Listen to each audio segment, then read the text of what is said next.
आतिषबाजी केली, बँजोही वाजला, चाहत्यांनी विजयसाठी कसा कल्ला केला, लाडका विजय मुख्यमंत्री झाला आणि चाहत्यांनी जननायकन सिनेमा डोक्यावर घेतला।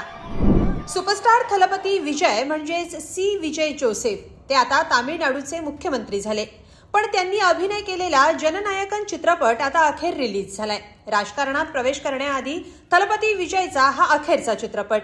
या चित्रपटाला विजयच्या चाहत्यांनी मोठी पसंती दिली आहे। ऑनलाईन लीक होऊनही या चित्रपटाला कसा प्रतिसाद मिळतोय आणि मुळात या चित्रपटाचं प्रदर्शन रखडलं का होतं, सगळं सविस्तर पाहूया या व्हिडिओतून। जननायकन हा अभिनेता म्हणून माझा अखेरचा चित्रपट असल्याचं थलपती विजय यांनी सांगितलं होतं। त्यामुळे या चित्रपटासाठी चाहते उत्सुक होते।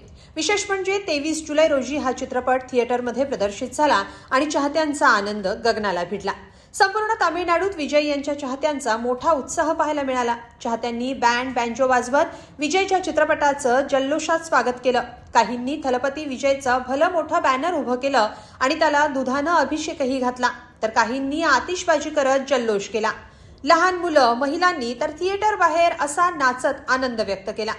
विशेष म्हणजे प्रदर्शनाआधीच चित्रपट ऑनलाईन लीक झाल्यानं हा प्रश्न न्यायालयात पोहोचला होता, पण असं असतानाही थिएटरमध्ये थलपती विजयच्या चित्रपटाला चाहत्यांनी डोक्यावर घेतल्याचं पाहायला मिळतंय।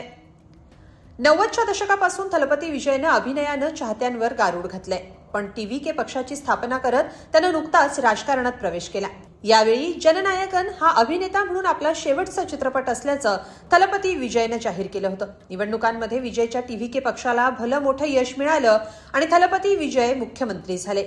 आधी जानेवारी नंतर जूनमध्ये प्रदर्शित होणारा जननायकन चित्रपट अनेक कारणांनी रखडला होता। सेन्सॉर बोर्डाकडून या चित्रपटाला प्रमाणपत्र देण्याबाबत आडकाठी केली जात होती।